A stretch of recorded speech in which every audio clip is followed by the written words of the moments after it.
Hi everyone, welcome to Season 2 of Death Defined with Matt Quoker. As a funeral director and dealing with death every day, I think it's really important that we open up the topics surrounding death and dying. So this is the forum where we get to meet everyday people and learn about their lives and their experiences surrounding the taboo subject of death. So let's go inside before I get too wet and start the day. So today I'm with someone really, really special. I'm actually with my sister-in-law, Janet. Welcome. It's funny because Janet is a doula. Now, dealing with death every day, I didn't quite understand what a doula was, so Janet's here to tell us what is a doula. Well, a good way of thinking about a doula is that they exist at either ends of life. Mm-hmm. So you can have a birth doula, or like bookends. Mm-hmm. You can have a birth doula and you can have a death doula. Right.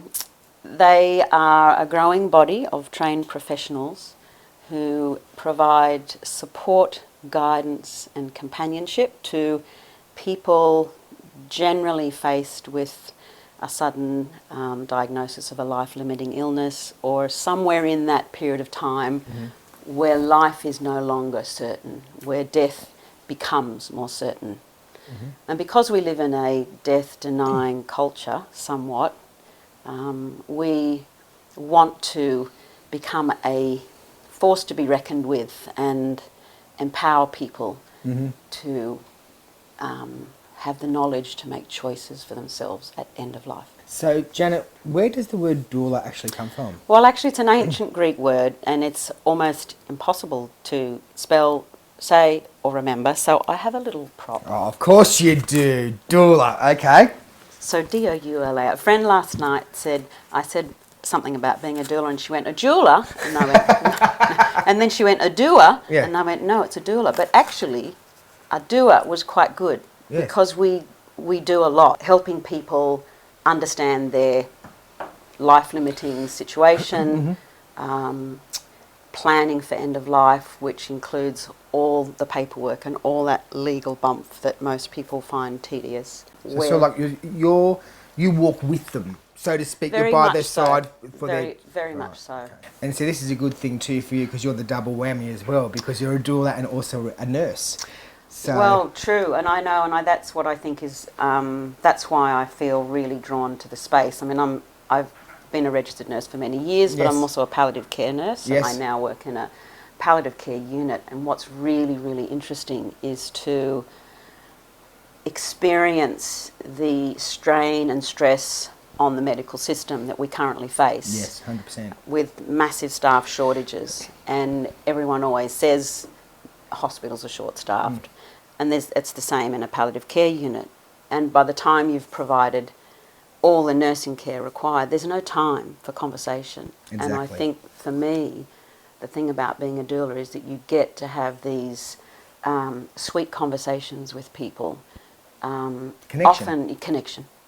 It's absolutely about connection, because they're often afraid. People are afraid, and their families are usually more afraid. So what I often find is that families are not the best people to advocate for their person, or to support them, or to go to a medical meeting perhaps, or to make decisions about their care, because they're invested in prolonging life often, making sure their loved one stays on this planet. Yeah, and that's so very, very true. And that's why even for me, I hear these horror stories of saying, oh, well, the hospital didn't do this and the hospital didn't do that. But when you actually receive the death certificate, you see they had lung cancer, they had a terminal illness. The end result was going to be that death, but you know, the family are just so angry that the hospital didn't do this. That could have made them last a couple of more days or a couple of more months. And I think the whole doula, the whole like space of doularism, what do we call it? Yeah, doularing. Doularing is great, because even though you've got a connection with that person who is on their road to death, you will have a connection with their family, but you're also outside that circle enough as a doula to know what's best or to suggest what's best. Am I correct in saying that? For sure, absolutely. Yeah. Okay. So Janet, who typically brings the doula in or engages the doula? Is it the person who is on their road to death, or is it the family? How? Well, actually, that's a really good question. And if I just use an example, recently, a youngish woman rang me wanting me to come and meet her dad. And so she was the one that wanted to engage the doula. And she was on her own spiritual journey and is very spiritual. And her dad was not that old, 70, and he'd just been told that, you know, he was end stage. And he was struggling at home, and so I went in for my initial consultation. And I sit down, and the first thing he says to me is, so what are you going to do? Tell me how I'm going to die. What's a death doula? You're going to tell me all about being dead, or when I'm dead, or how I'm dying? And it was a very tricky space to be in, and so I sat, and I just kind of let the room and the dynamics of the family speak for themselves. I felt uncomfortable, but I also just thought, I can't actually say very much. I just said, look, I actually am here to be whatever you need me to be, and to offer whatever support all of you need, you know. And so many people are so not prepared to talk about death right up until the very end. You know, you've got to be the centre of balance for everyone, really. So how do you cope with that sort of stress in situations like that? I can remember a long way back, when it was before I was actually working in palliative care, to one instance where I was with a family in their home. And of course, this is another conversation we need to have, that's about more dying at home, that we get more ready for people to die at home. And a lot of people want to, but they can't. Absolutely. And that's where a doula can come in, and you being a nurse. Oh, it's a big part of what we do. Yeah, because the thing is, often I've had families who have come in and said, oh, we wanted dad to stay at home, but they said, no, we've got to keep him in hospital. But a doula, someone in your position, we can really help facilitate that. And the more doulas there are, and the more people that become comfortable with the idea of a doula, you know, the more we can have death at home. But when I've been at home with the family, with a dying person, it's that extraordinary moment, those last days where everyone's stripped. You know, you're not thinking about anything to do with life.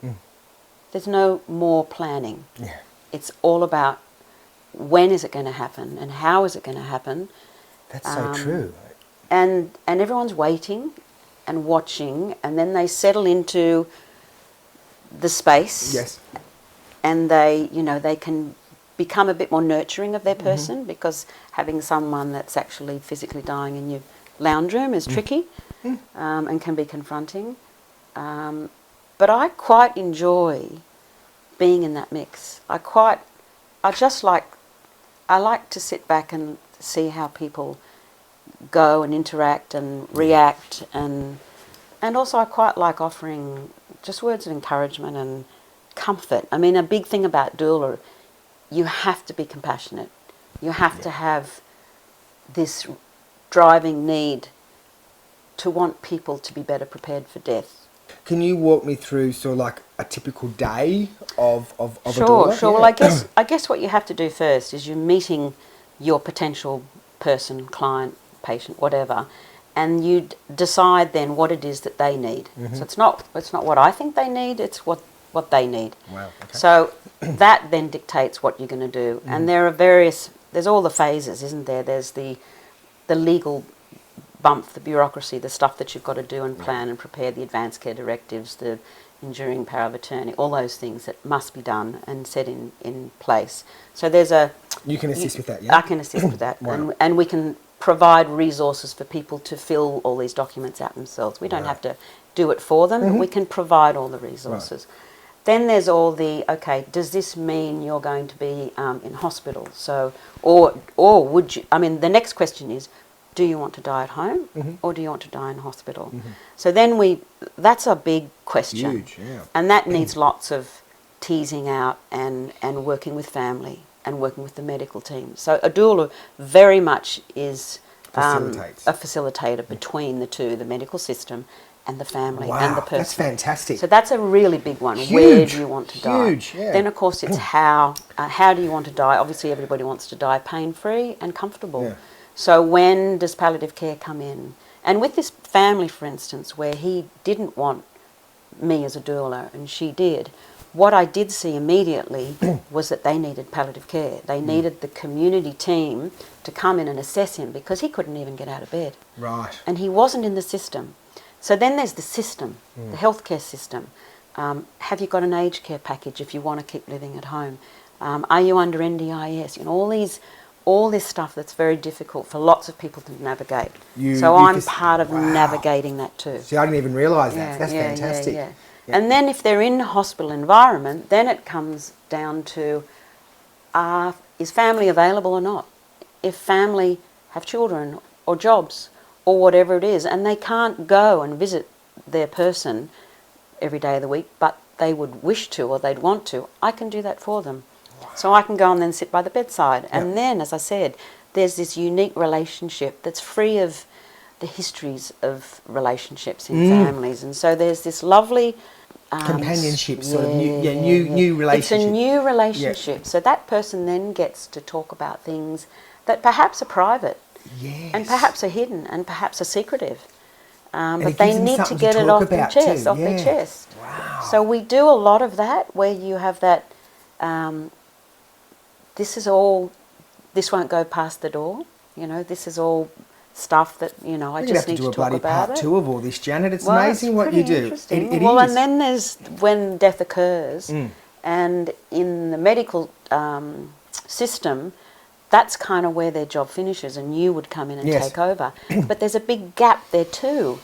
And if you think of the Maori culture, 3 days at home, they bring their person and they celebrate and grieve and do all manner of customary, ritualistic things that you know that help them farewell their person. Yes.